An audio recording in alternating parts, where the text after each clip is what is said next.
Yesterday was a gross day, but it was very spotty, and one of our fields, it missed the big rain the day before, and sure, it kind of got misted on all day yesterday, but it's a quarter section, wouldn't be very hard to do, and if it's below 19, I think we're just going to do it and run it through the dryer. So in a couple hours, we'll send a combine 10 miles down the road, check that field, and then probably get going on it, which, I mean, I would love to keep making progress. So until then, we got everything on these combines buttoned up yesterday in ways of just like houred out fittings on greasing and like a bunch of little broken pieces here and there. This morning now, I need to really dive into the real issue that my dad is having. It would just shut itself down to like 0 miles per hour. The reel pretty much would just stop turning, or then it would go all the way up to like 7. It was just doing erratic things, but I have no control over it. So we kind of just bypassed it and set it where we wanted it with some duct tape. But I want to figure that out. We put a new reel module in it because it had this problem last year, and it worked for the first 1,500 acres, but then it started acting up again.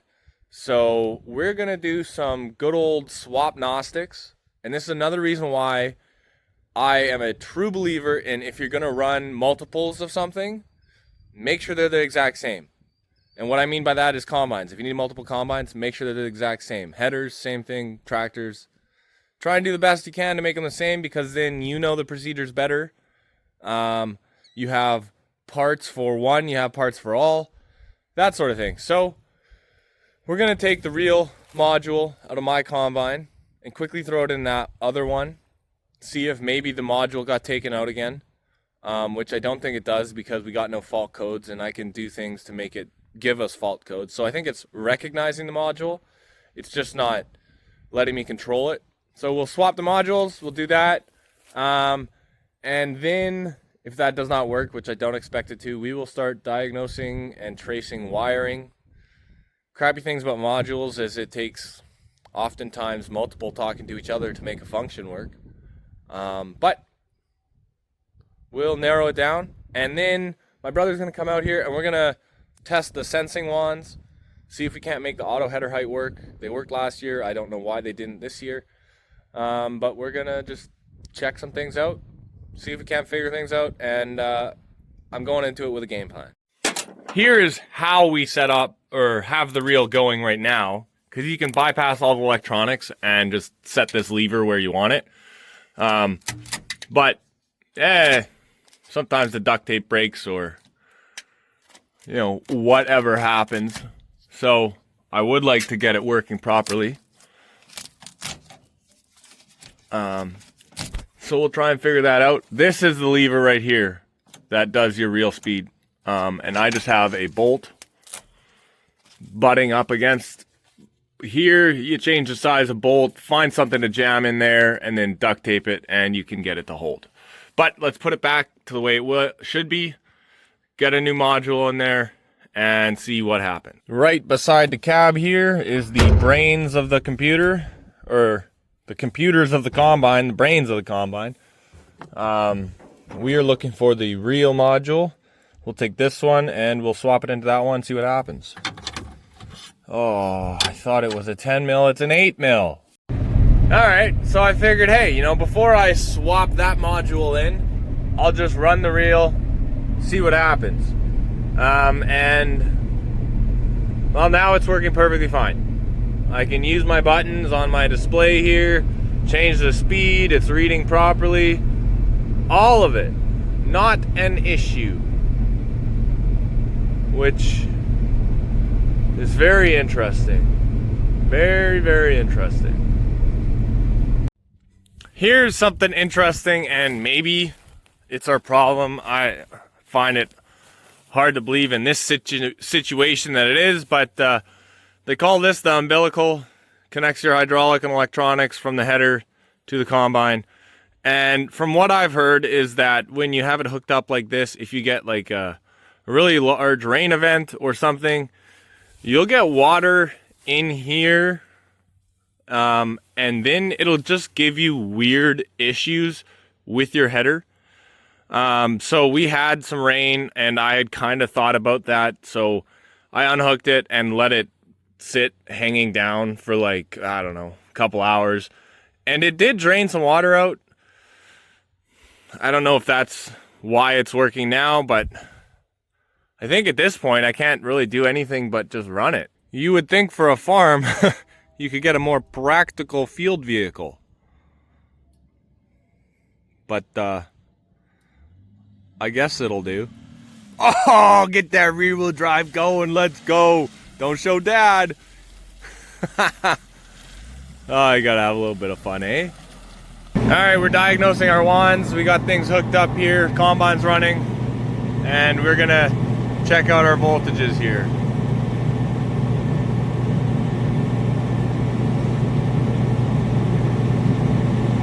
It's moving, that one looks good. Okay, next one! And now we'll just move our pin from the next one to the next one to the next one and just check them all. Alright, so far, that one is good, that one's bad. We're moving on to the third one. Yeah! That one's not doing anything either. Go to the other one!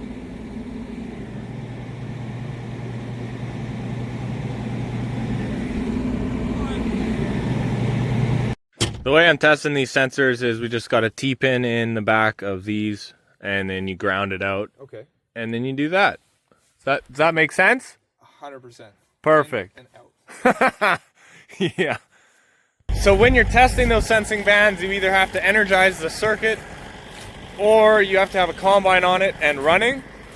And then you unplug that thing. You're going to test each wire. And then someone, while you're looking at the multimeter, just grabs the wand and lifts it up and down and up and down.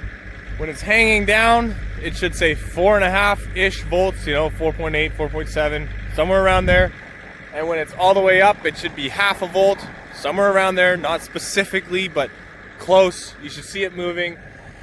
And if you have a bad one, you're just not gonna see any reaction.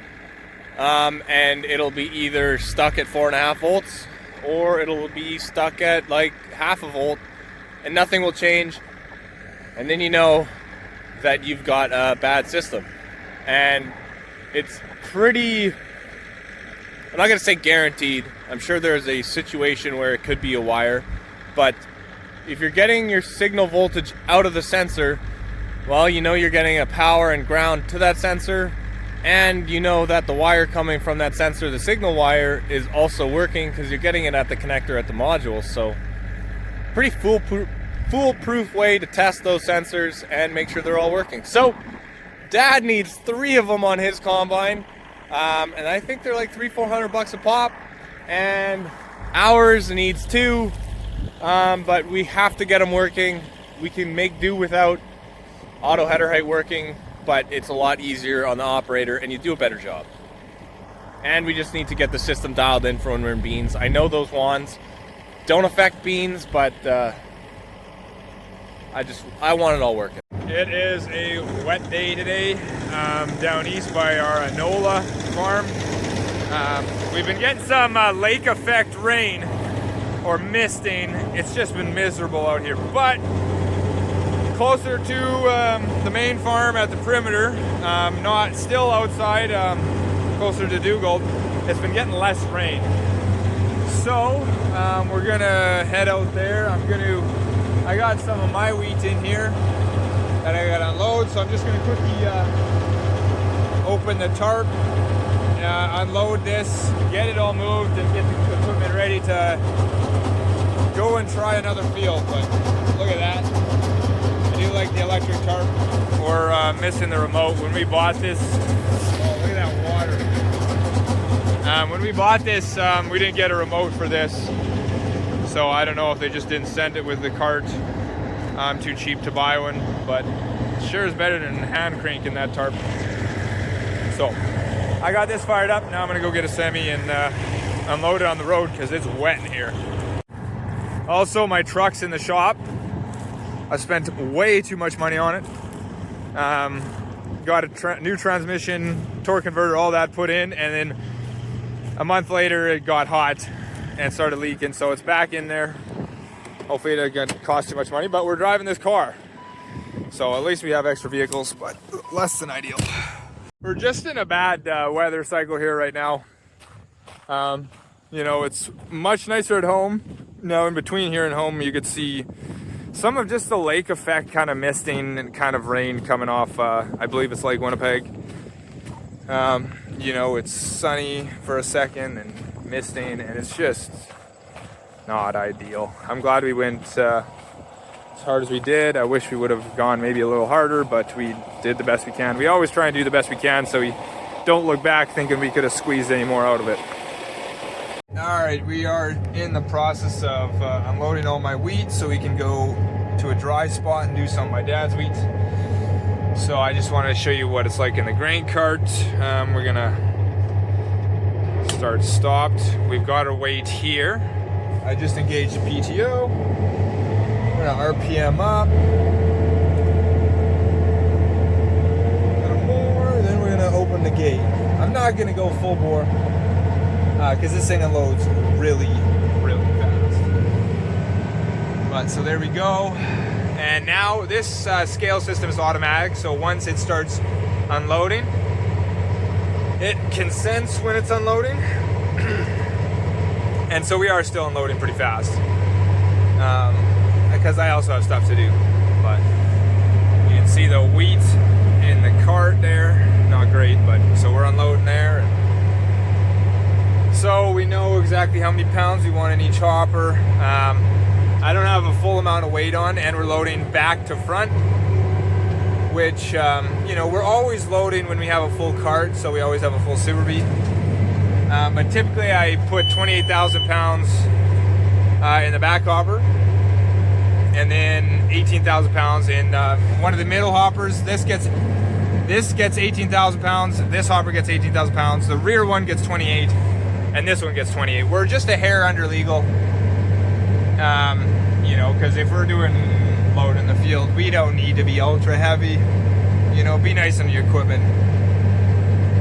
But now we're kind of half unloaded, so I'm gonna shut the gate here so I can get some proper weight on the front. Now I'm empty. Shut the PTO off. So now it senses that it's done unloading, so you'll see it stop here. And while it's sensing, I'm going to move forward. So there, it now knows that I stopped unloading. So now it's just showing you the overall gross weight in the cart. Oh, move to the next hopper. Oh, and look at it, perfect timing. We got fuel showing up. We have been using a lot of fuel the last couple days. It was a long weekend, so we called first thing Tuesday that we needed a bunch of fuel. And here he is. All right, back to unloading. PTO on, throttle up. You know, you want to be decent throttle because wheat takes a lot of power to move. It's heavy. And you can move a pile of product. Boom, it just switched from gross weight to now unloading weight. And here, let's power this thing up and see how much we can move here.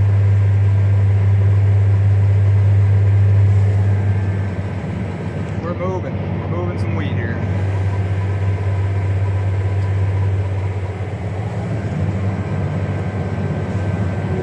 It's really handy having the scale on a cart, because then we just know exactly what our weight is. You know, you can load the trucks up properly.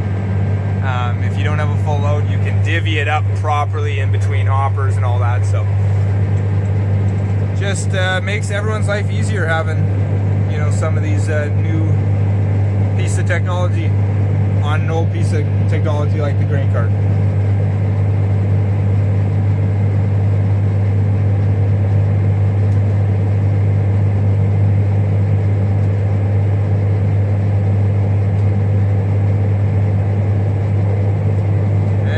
about empty. I'm gonna make sure I'm really empty. Just because we're going to my dad's stuff next. Want to keep our wheat separate. I am trying to give my dad no free wheat.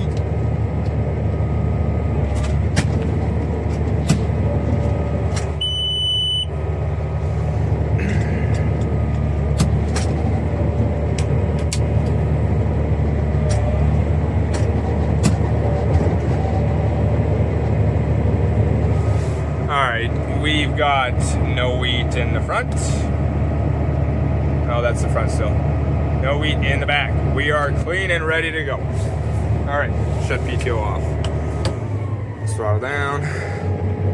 Auger up. You can lower and move this auger up and down while your PTO is running. Really handy because you can get super close to trucks and unload on the road, or you can be super far away from them and also unload. Gives you a lot of reach. You know, also you can move that spout, so you can just get absolutely far away. Just absolutely love this cart.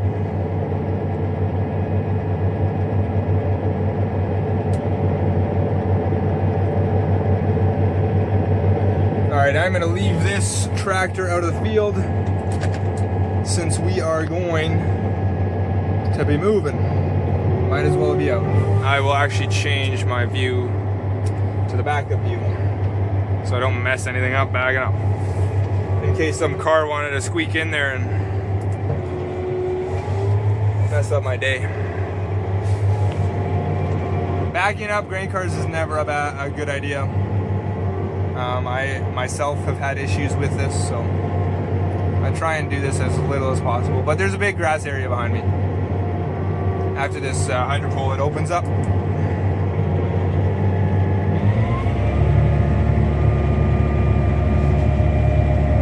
So we'll just park this and head off.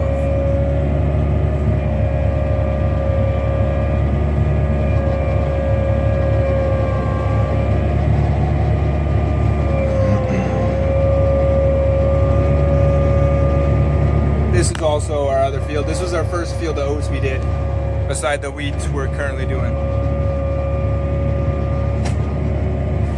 And we are getting closer to the power line, so we're just gonna shut her off right here.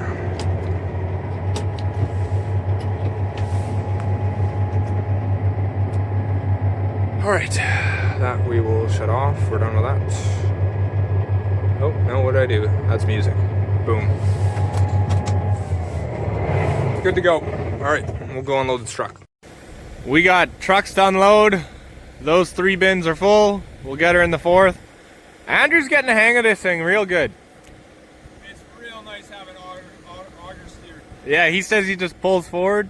Right, you crank the wheels and just drive forward. You turn this, and it's just like right to the next bin, right to the next bin. It's just no back, forth, nothing. It's just sideways. That's pretty slick.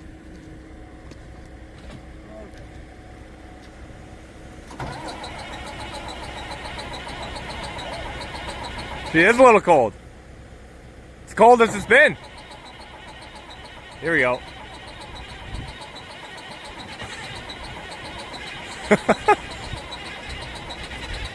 It's too cold to break out the ether.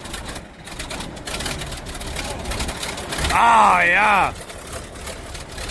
That's nice.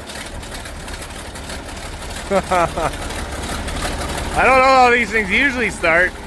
It's always started very well. Probably give it a look, yeah.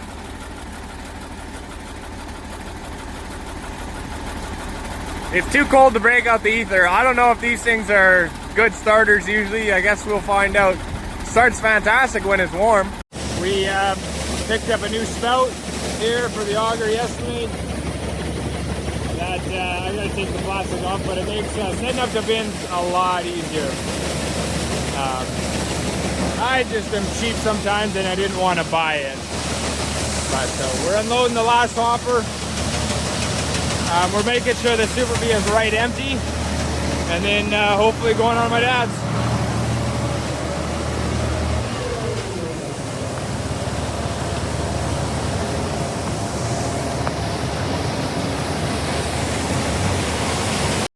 We're back out here at the fan. it was getting hot again yesterday on that one wire, so we shut it off. And it's got 3 lines here, 1, 2, 3, and everything was plugged in on just 1 and 2. I figured the heat's all building up right there. That's got to be our issue. Maybe it's on this bar. I don't know why. So I figured I'd put it all in the empty one up top, and it's been running for a couple hours now, and it all feels good. That's wild. Haven't seen the sun in a couple days here. I'm gonna take Dad's combine, head to the next field here in 15 minutes. It doesn't look nice over there, but apparently it is. But until then, we're gonna mess around with the auto header height and auto reel speed on my combine. I got one bad sensor in each set of bands, but that should still have enough information for the module to be able to use auto header height. Whereas Dad's has 2 bad ones on that side and 1 bad one on this side, so then it's always just so I don't know, we'll putt around here, see what we can make happen. Actually, scrap that. We're gonna blow out the rads on this tractor. If we have some time, then we'll mess around with the auto header height. I don't think we will, but then we'll probably just head out down the field.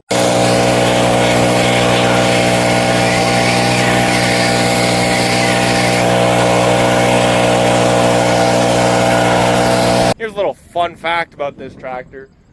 2 harvests ago, it caught fire on the field, and we were minutes away from losing it completely.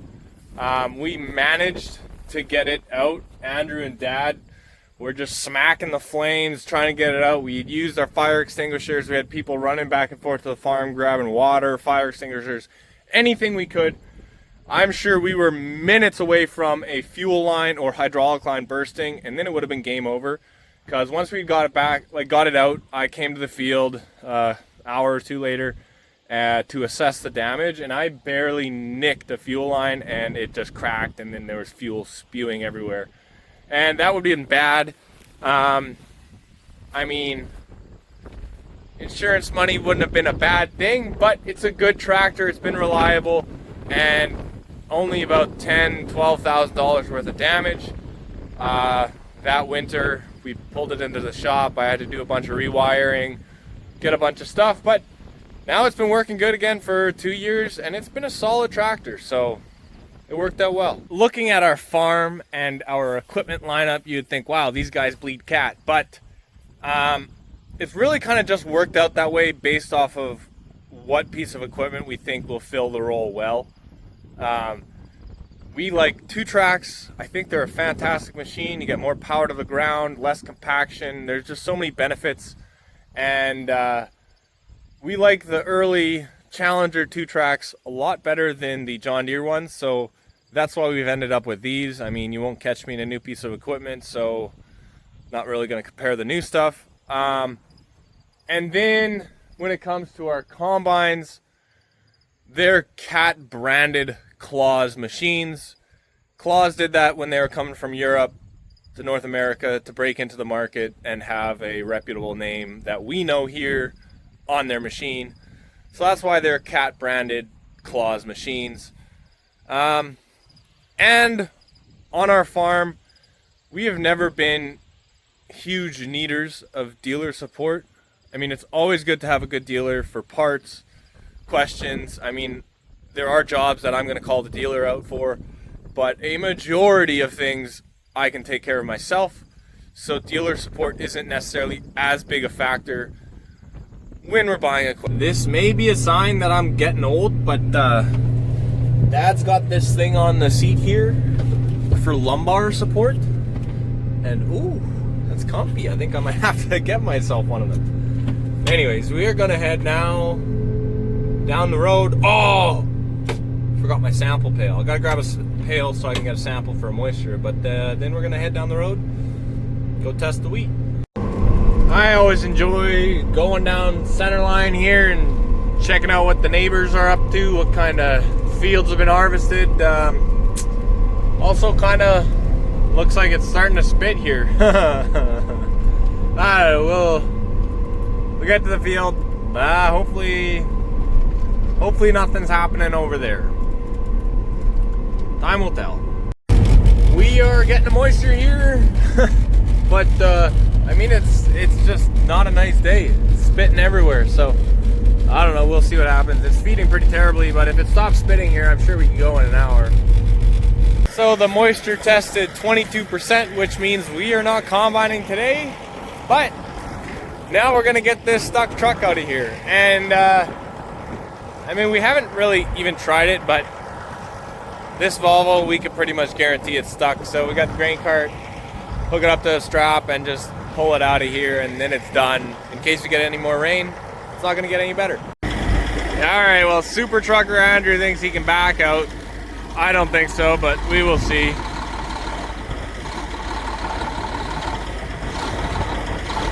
The old automatic rock, baby.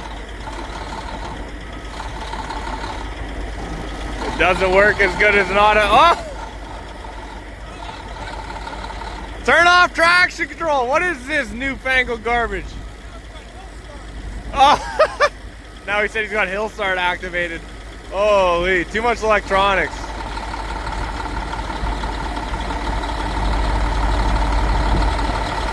It's moving.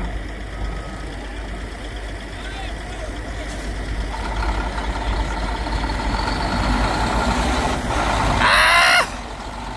Super Trucker!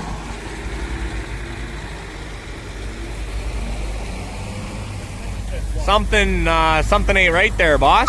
Oh, it fixed itself. Love to see it. Love to see it. All right, well, that was less, I don't know, less fun than I thought it would be, but I guess that's a good thing.